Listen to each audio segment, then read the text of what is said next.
Seat. धन्यवाद sir.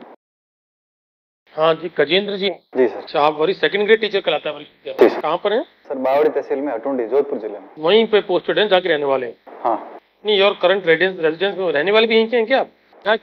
क्या research भी कर रहे हैं? हाँ सर। हिंदी में? हिंदी के चयनित उपन्यासों में किसान जीवन और संघर्ष, ये मेरा पीएचडी का विषय है। क्या कालखंड लिया? सर चयनित उपन्यास लिया मैंने कुछ खास। नहीं, चयनित यानी आपने गोदाम भी लिया? हाँ। कालखंड उपन्यासों के नाम दिए हैं उसमें? नाम नहीं दिया। तो आप जब मर्जी के हिसाब से बदलते रहोगे? नहीं, ऐसा नहीं है सर। कौन है आपके research guide? Professor SK. Meena. कहाँ पर है? वहीं जोधपुर विश्वविद्यालय। तो आपने अपने शौक में लिखा है किताबें पढ़ना और घूमना। जी सर। बहुत सुंदर। तो घूमना और किताबें पढ़ना, तो एक घूमने वाले व्यक्ति ने किताबें भी लिखी थी घूमने के ऊपर, हिंदी के बड़े लेखक हुए 1900। हाँ सर, राहुल जी सांकृत्यायन ने। क्या लिखी थी?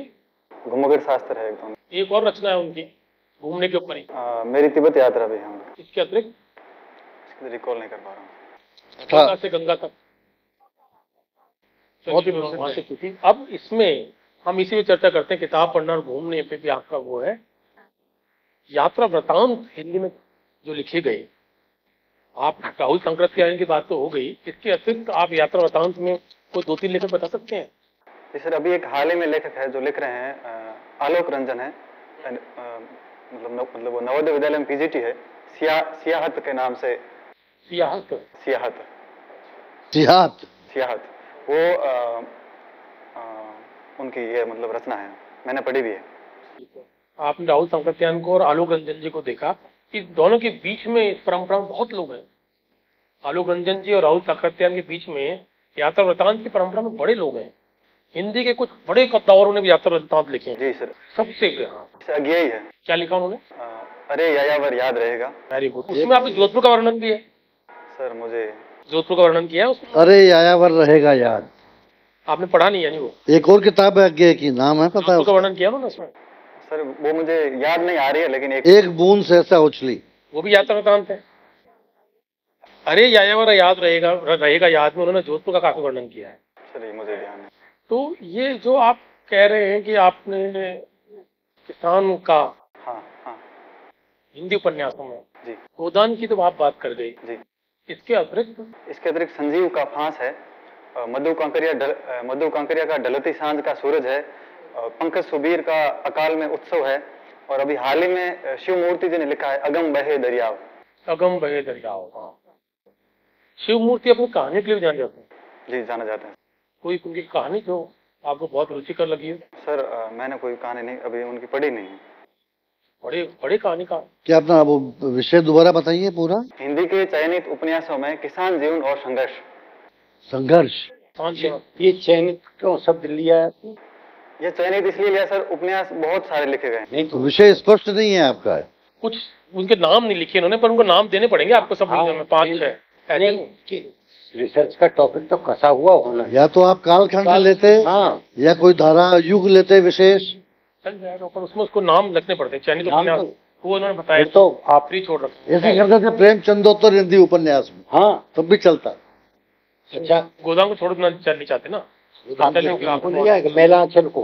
मेलांचल तो है, लेना ही है। लिया है, जिक्र नहीं किया आपने? तो जिक्र ही नहीं किया। वो तो मेलांचल पढ़ा आपने? हाँ मेलांचल पढ़ा है। पढ़ लिया? कहाँ का? काफी टाइम हो गया लेकिन पढ़ लिया। महिला अंचल को आप किसान जीवन की बात भी कर रहे हैं। महिला अंचल किसी और चीज के लिए जाना जाता है हिंदी साहित्य में, यानी एक खास उपन्यास परंपरा में भी हम उसको रखते हैं। आंचलिक परंपरा में रखते हैं। आंचलिक में क्या होती है आंचलिक परंपरा? सर जिसमें ग्रामीण लोगों की संवेदनाओं का और सिर्फ ग्रामीण, शहर की बस्ती नहीं हो सकती? शहर की हो सकती है, लेकिन सर गांव की भावना ज्यादा है उसमें। ये तो सही परिभाषा नहीं है उसकी। बिंब और प्रतीक काव्य में शिल्प के दो बहुत बड़े घटक और तत्व हैं, इनके बारे में बताइए, इनका फर्क बताइए संक्षेप में। इसमें सर मैं ज्यादा सटीक तो नहीं बता पाऊंगा, जैसा भी जानते हैं कोशिश करें। बिंब वो है सर, किसी भी विचार या वस्तु के बारे में हम किसी भी विचार के बारे में हम सोचते हैं तो हमारे एक चित्र बनता है, वो बिंब है। और प्रतीक अप्रस्तुत विधान के हिसाब से होते हैं। अप्रस्तुत विधान तो अलंकार है। अप्रस्तुत विधान अलंकार अप्रस्तुत विधान तो शब्द का है, लेकिन उसमें प्रतीकों का प्रयोग भी होता है सर। प्रतीक तो अलग चीज है भाई। कोई जीवन में सामान्य व्यवहार में कोई प्रतीकात्मक वाक्य का प्रयोग कर सकते हैं आप? जैसे मैं कर दूं, आप बताइए क्या क्यों प्रतीक? जैसे उसके जीवन में तूफान आ गया, अंधेरा, जीवन में अंधेरा छा गया, तो ये अंधेरा और तूफान क्या है? सर उसके जीवन में परेशानी बढ़ना। तो प्रतीकात्मक, तो बताओ इसकी क्या मतलब है इसका, क्यों? इस बारे में विषय वस्तु और कथ्य बहुत सूक्ष्म हो तो उसको ज्यादा बोधगम्य और स्पष्ट करने के लिए जो स्थूल संकेत है वो प्रतीक है। अंधेरा किसका प्रतीक है? अंधेरा निराशा का प्रतीक। निराशा, अवसाद, अज्ञान, मृत्यु। और प्रकाश? प्रकाश ज्ञान, ज्ञान का प्रतीक। आशा? बीकानेर से कोई पत्रिका निकलती थी, कथेसर पत्रिका। हरीश बादानी भी निकालते थे पत्रिका। सर अभी मुझे याद नहीं आ रही, बाकी निकालते थे ये बात। थोड़ा सा देख लीजिए इन पत्रिकाओं के बारे में। हाँ नहीं, चलो एक और बताओ। एक है भोर का नभ राख से लीपा हुआ चौका, किसकी कविता है? ये शमशेर बहादुर सिंह की। इसमें क्या है, प्रतीक है या बिंब है? बिंब है। बिंब है, तो सुना सकते हो?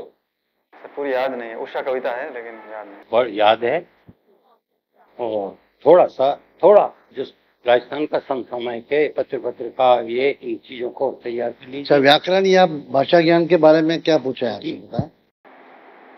सर सामान्य पढ़ा है लेकिन अभी। जब व्याकरण शब्द की व्युत्पत्ति बता दो पहले। सर इसमें वी और आ उपसर्ग है, कर धातु है और अन प्रत्यय है। कर है कि क्री है? सर संस्कृत के हिसाब से क्री है, हिंदी के हिसाब से संस्कृत में भी क्रिया का कर हो जाता है। इसमें भी क्री का कर होता है। प्रत्यय कौन सा है? अन। तो ये व्याकरण बनना चाहिए था ना, व्याकरण कैसे बना दो? ये सर एक नियम है संधि का, जिसमें री, रे और श, ये यदि किसी शब्द में हो तो वो नया का हना हो जाता है। व्याकरण और भाषा के मध्य आप कैसा संबंध पाते हैं? भाषा जो है उसके लिए क्या व्याकरण आवश्यक है? नहीं, आवश्यक नहीं है। कोई बताओ कैसे नहीं? सर लोग में ऐसे अधिकतर जो जन है वो मतलब जिन्हें व्याकरण का ज्ञान नहीं है, फिर भी भाषा तो है ही है, लोक में चलती है।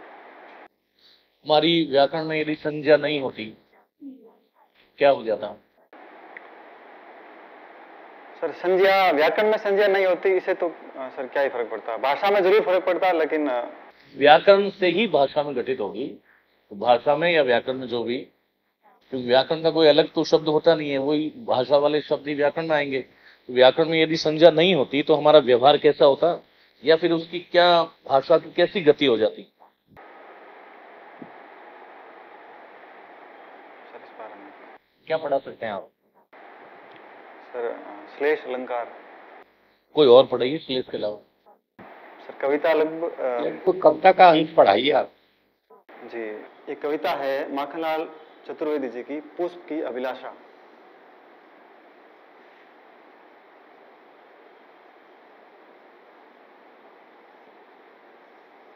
ये कविता माखनलाल चतुर्वेदी जी की है।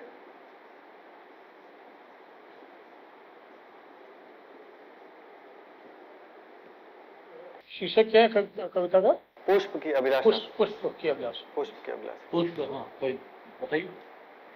इस कविता में जो लेखक खुद एक राष्ट्रीय सांस्कृतिक काव्यधारा के एक कवि है, तो इस कविता में उन्होंने पुष्प के माध्यम से देश के लिए सर्वस्व न्योछावर की भावना जगाने का प्रयास किया है, और जिसमें एक पुष्प की यह इच्छा रहती है कि मैं किसी भी प्रेमी का, किसी भी देवता, किसी भी सम्राट के यहाँ मैं नहीं जाना चाहता, या उनके पैरों में, उनके बालों में गुंथना नहीं चाहता। मेरी ये इच्छा है कि जहाँ पर इस देश के रक्षक जो सिपाही है, उनके चरणों में मैं मतलब न्योछावर होना चाहता हूँ और अपना सर्वस्व समर्पण करना चाहता हूँ। कविता है कि चाह नहीं सुरबाला के गहनों में गूंथा जाऊं। इसको लयात्मक रूप से भी प्रस्तुत कर सकते हैं आप? सर कोशिश कर सकता हूँ। करिए। चाह नहीं सुरबाला के गहनों में गूंथा जाऊं। वैसे बताइए। चाह नहीं सुरबाला के गहनों में गूंथा जाऊं मैं। नहीं, गा के नहीं भी सुनाए तो कविता को लय में प्रस्तुत कर। चाह नहीं मैं सुरबाला के गहनों में गूंथा जाऊं, आगे भूल जाते हैं। चाह नहीं प्रेमी माला में बंद प्यारी को ललचाऊं मैं। बहुत सुंदर। चाह नहीं सम्राटों के सिर पर चढ़ूं इतना इटलाऊं मैं। चाह नहीं, हाँ हाँ, जैसा भी आता है बहुत बहुत। चाह नहीं देवों के सिर पर चढ़ूं और इटलाऊं, अपने भाग्य पर इटलाऊं मैं। हे वनमाली उस पथ पर देना तुम मुझे फेंक जिस पथ पर वीर जाए अनेक। मुझे तोड़ लेना वनमाली उस पथ पर देना तुम फेंक, मातृभूमि पर शीश चढ़ाने जिस पर जावे वीर वीर अनेक। यही है और शब्द लिखो।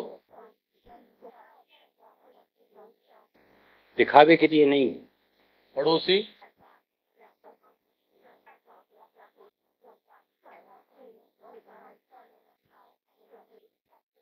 बहुब्रीही,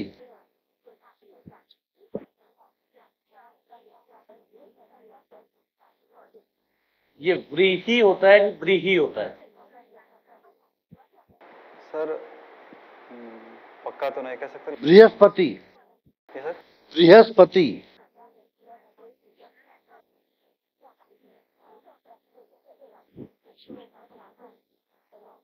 ठीक है, हो गया।